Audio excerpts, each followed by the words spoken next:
नागपुर के इमामवाड़ा पुलिस थाना हद से गाली गलौज करने से शुरू हुआ एक मामूली विवाद खूनी संघर्ष में बदल गया। यह घटना नागपुर के रामबाग इलाके की है। शिकायतकर्ता अश्वजीत वानखेड़े, जो कि इमामवाड़ा क्षेत्र के रहने वाले हैं, अपने परिवार के साथ घर पर मौजूद थे।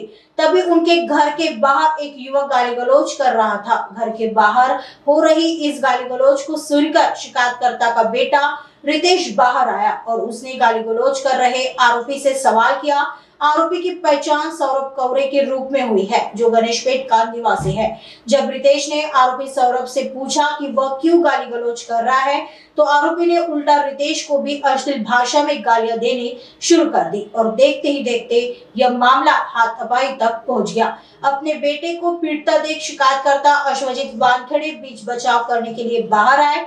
आरोपी सौरभ ने जमीन पर पड़ी एक ईंट उठाई और सीधे रितेश के सिर पर वार कर दिया। ईंट लगने से रितेश वहीं पर गिरकर जख्मी हो गया। रितेश के गिरते ही आरोपी सौरभ मौके से फरार हो गया।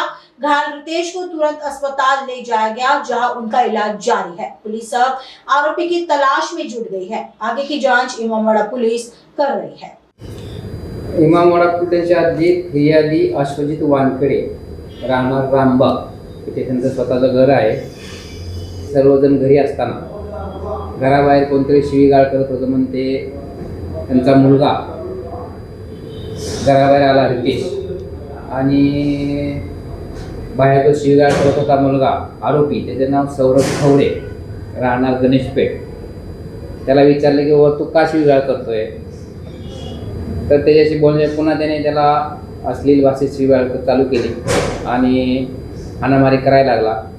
ते पाहून घरातून फिर्यादी म्हणजे वडील भांडणं सोडायला आले। वडिलाला पण त्या आरोपीने मारलं आणि तिथेच एक पडलेली वीट उचलून फिर्यादीच्या मुलाला त्याने डोक्यात मारले। त्यामुळे तो मुलगा खाली पडला। खाली पडल्यामुळे तो आरोपी पळून गेला आणि मग त्याने ते उपचार केल्यानंतर आपल्याकडे तक्रार दिली।